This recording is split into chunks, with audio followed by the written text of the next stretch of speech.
The reloading desk is growing.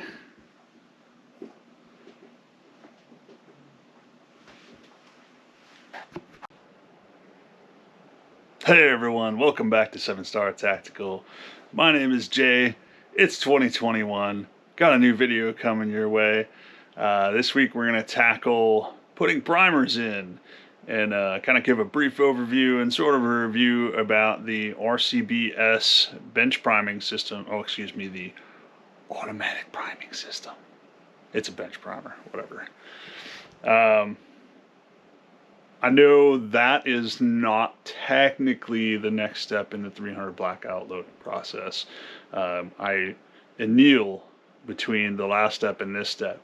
However, the annealing video is a work in progress. I bought an annealer. I don't know as I'm super happy with the results I'm getting and or if it's actually annealing very well. So I'm kind of still working on that. That'll come at some point down the road. But for now, enjoy the next video. Thank you to everybody who liked and subscribed. If you don't mind, go ahead and like and subscribe. I'm not coming back after this video. You guys don't need an outro. You know how this works. We'll see you next time on 7-Star Tactical.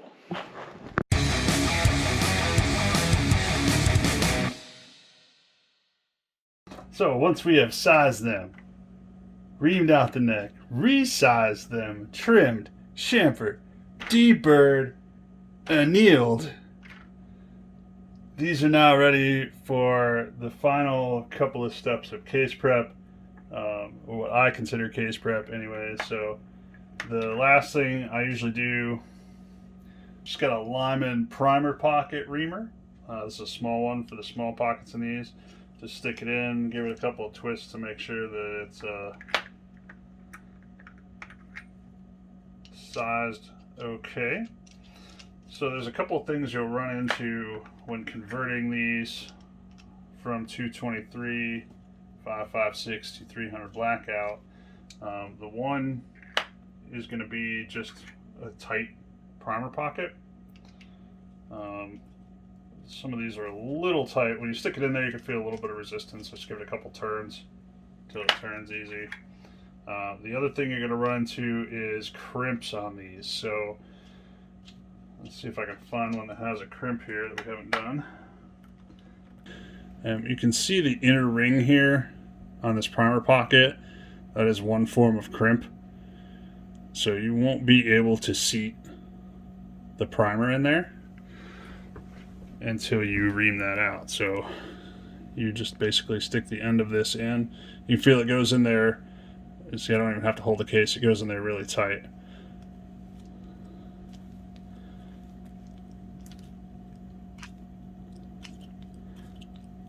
So just turn that until it's all clear.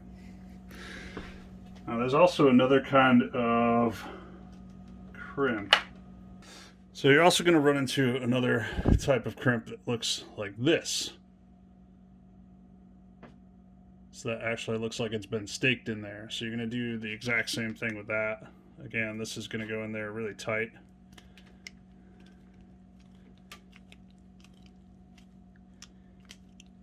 And you want to just twist that until that crimp is worked out of there.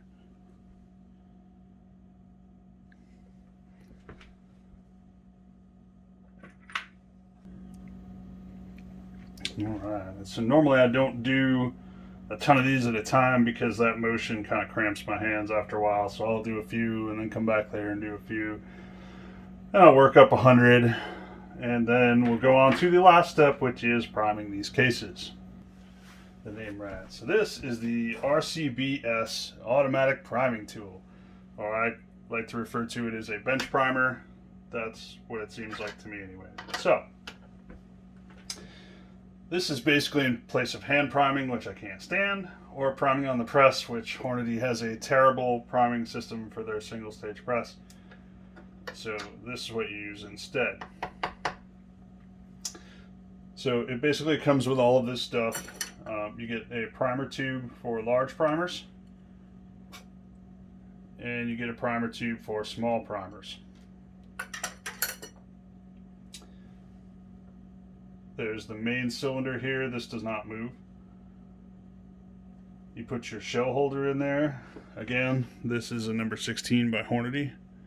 This one actually says H16 on it, which is funny because my others don't. It's the same shell holder I have on the press and in my case trimmer. I've got 3 of these just because I don't want to move them all around all the time. The one on the case trimmer just stays on there permanently. So this just slides in the top.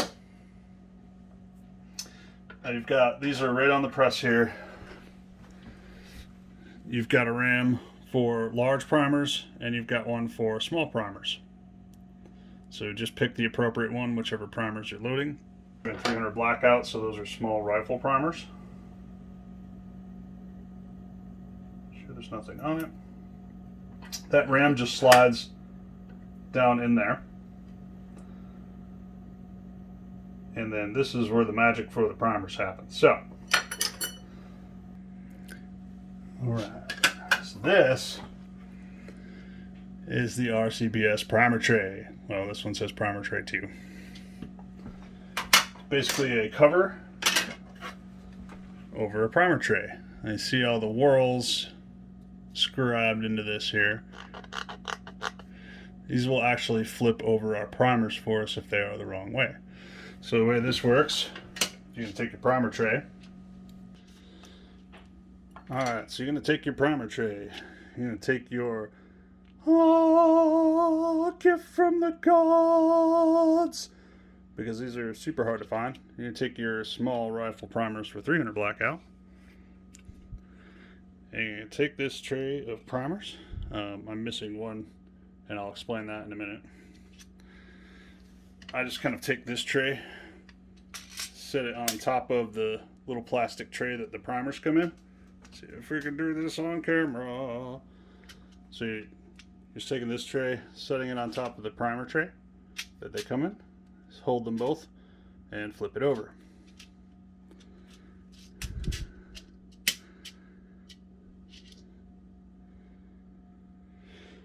Because I do this all the time, and because this primer tray was magically all facing the right direction, I don't need to do anything else. If some of these are facing the striker side up, you'll want to shake this tray until they're all oriented anvil side up. Once they're all oriented correctly,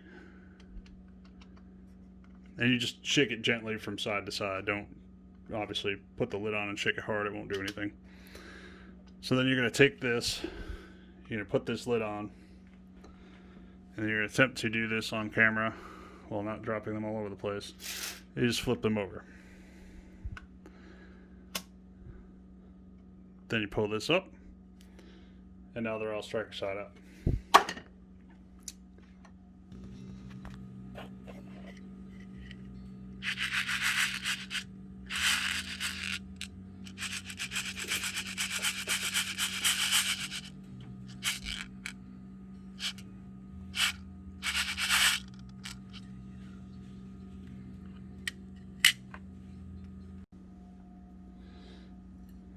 This is the small primer tube. So very important, you want to make sure that this cotter pin is in the end here. If it's not, they'll all spill out when you put them on. It's also important to note, this is why I'm missing one primer from this tray. So the first tray I used was 100 primers, but one of them always gets stuck in this end here. And there's really no way to get it down in here, so you're always short a primer. You're always going to be one stuck in here. So I took one out of this tray to finish the last 100 rounds I did. But all you're going to do is take this primer stick, and you're just going to press down over the primers.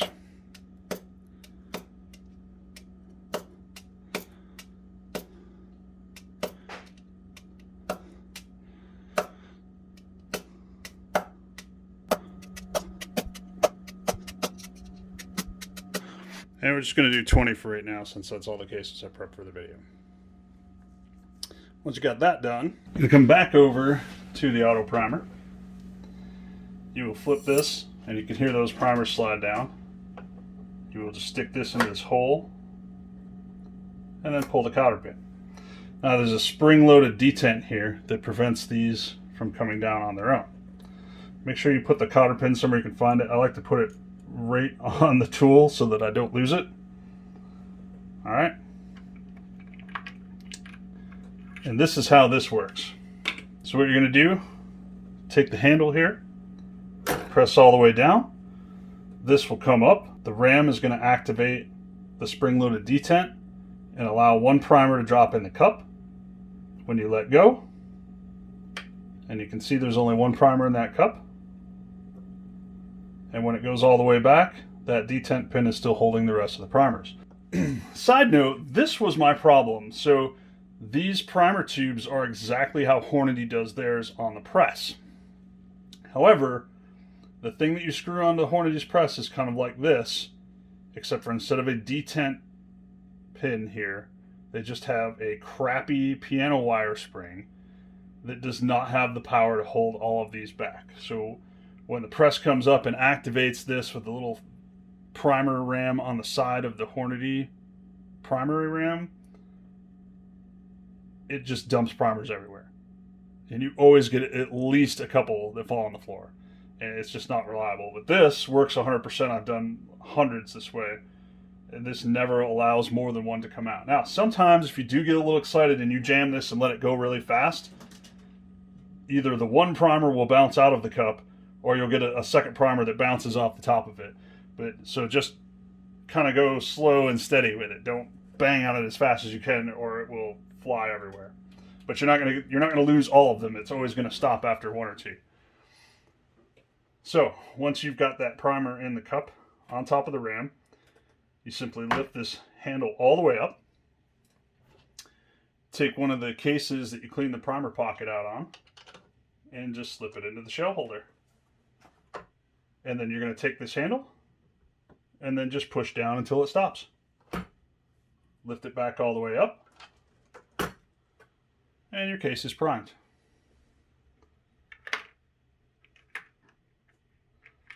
So again, push down all the way, let it go. Pull all the way up, stick the case in, and see, so this is a good example. I'm pressing on this a little bit, and I can feel that the primer is not going in. So lift this back up, and just double check this primer pocket with the lineman tool that you lost. This feels pretty clean to me. We'll try it again here. And there we go. And then I can feel that primer seated on there. So lift it all the way up. Pull the case off. You can see there's a primer seated in there now.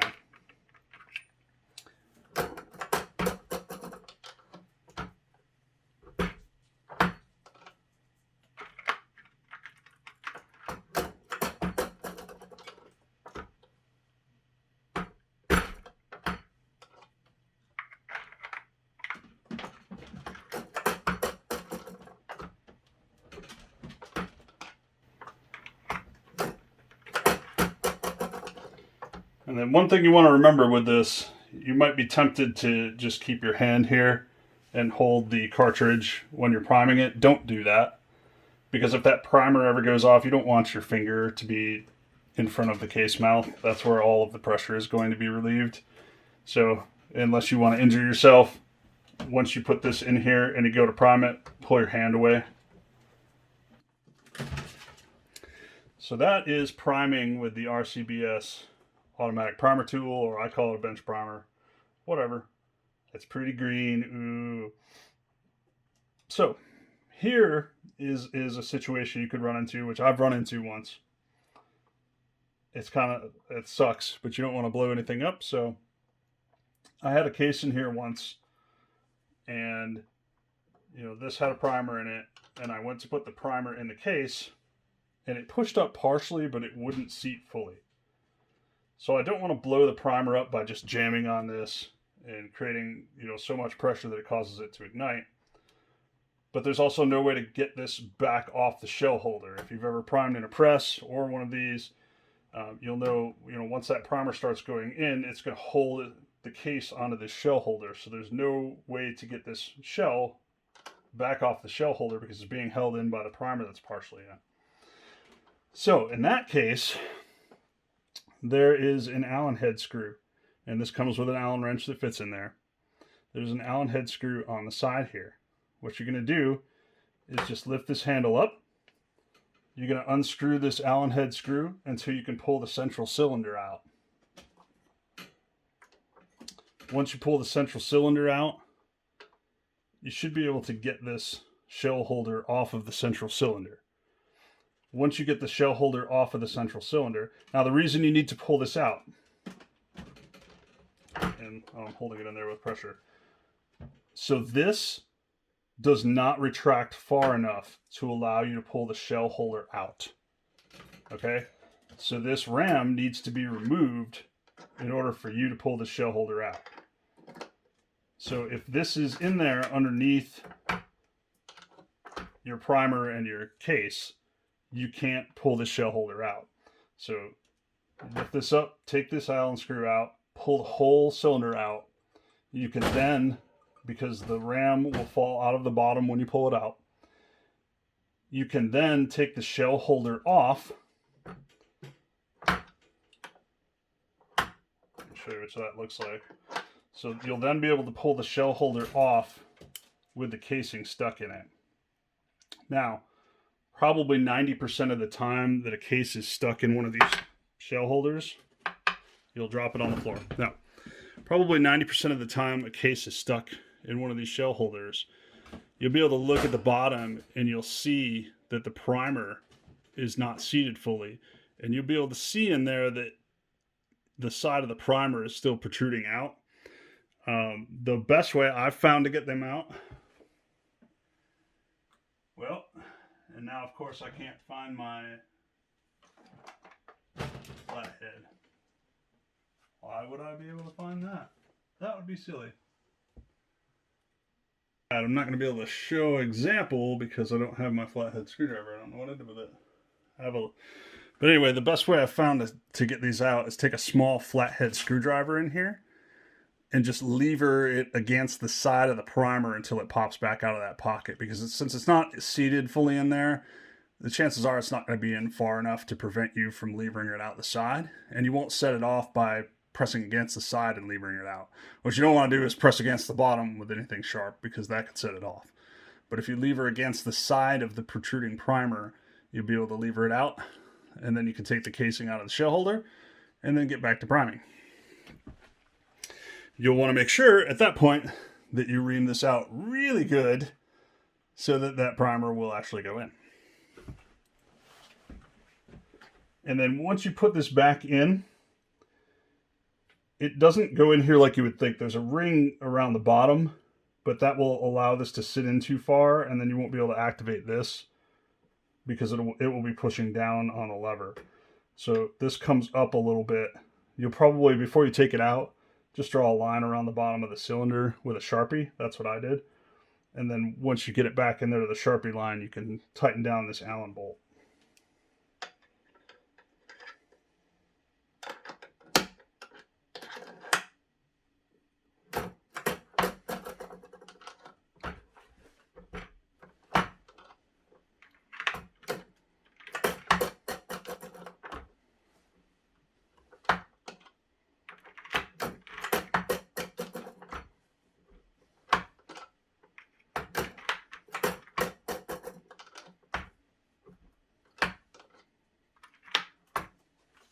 Another important note, you can see down here, let's see if we can bring the camera over here. You can see this detent spring here. Once you're out of primers, you'll see that there's no primer sitting on top of it waiting to be dropped. And then you can pull this primer tube out. And then I would suggest just putting back the cotter pin immediately so that you don't lose it. If you do have primers waiting here, there's really not a way to pull this tube out without having them fall once you clear the mouth here. So I only load as many primers as I know I'm going to prime cases. if I'm going to prime 20 cases, I load 20 primers. You're always going to have a primer stuck in the end here. You can see that this still has a primer in there. It's kind of a sacrifice that one primer is always just going to be stuck in there until you load more. And that's really it. So that's the RCBS automatic priming tool. That's what the box says anyway. And that's what you'd be looking for if you went into the store for this. Obviously, if you order it online. Now, I will tell you, we can't give web addresses or whatever, but I believe if you look up Natchez Reloading is where I ordered this from, and it was $25 cheaper than anywhere else. So that's a pretty good deal. That's only about $25 more than most hand loading or hand priming systems. So that's pretty awesome for this. I like this. I don't like hand priming at all. I have no feel for it. I can't tell when they're seated. They don't feel like they're seated to me. I hate priming by hand. I learned how to do it on an automatic press. I have a single stage now. So this is awesome. It feels like you're priming on the press, but it's just its own little machine. And that's it, man. That's it. Priming is super quick. We'll probably roll in some more footage of me doing this in hyperlapse time so it looks cool and fast, but that's it. So, last step is basically you're going to just ream the primer pockets on these and then just prime them. And that's what I consider the last step in making the 300 Blackout brass. To me, putting the primer in is kind of part of brass prep. That's the last thing you do to the brass that can be done. And then these can sit forever primed and just waiting for powder and a bullet. And that's how I usually roll, as I do things in stages. And you can see I've got several of these Frankfurt Arsenal cases. The 1005 is the 300 Blackout one. And I'm a label freak. And you can see I have hundreds of these primed now. They were all done on this bench primer. You can see these are all different head stamps. And these are just now the only thing that these need to become actual rounds is powder and a bullet. So this is my case prep. I get them all to this point, and then they go in the boxes, and then they get stored away until I'm ready to load them. And I just wanted to clarify a couple things about the steps too, because I've had some questions about this. So I know this seems like a ton of prep work for a 300 Blackout case. However, the first time that you cut these down from 223, size them into 300 Blackout, that is the only time you're going to need to ream the neck on these. That will never need to be done again. So that's a one-time operation per case. And also the primer pocket reaming. This is also a one-time thing. You should never need to do this again. In fact, you're not going to want to do it again because you don't want the primer pocket to be too loose, because that'll cause your primers to get ejected. So these are both one-time operations. Now the annealing, you can do the annealing every time. I'm not going to. It's probably going to be about every 5th time they're reloaded, I'll anneal them. But you can do it every time, but you don't have to, and I'm definitely not going to. Just got a Lyman thing. Yeah. I'm going to try and squeeze in here and get a better shot of this.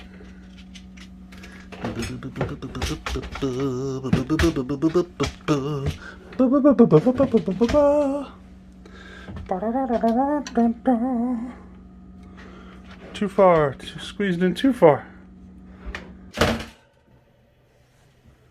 Thank you for making me have to edit this. I can't push the button. It hurts. Oh yeah, fun times.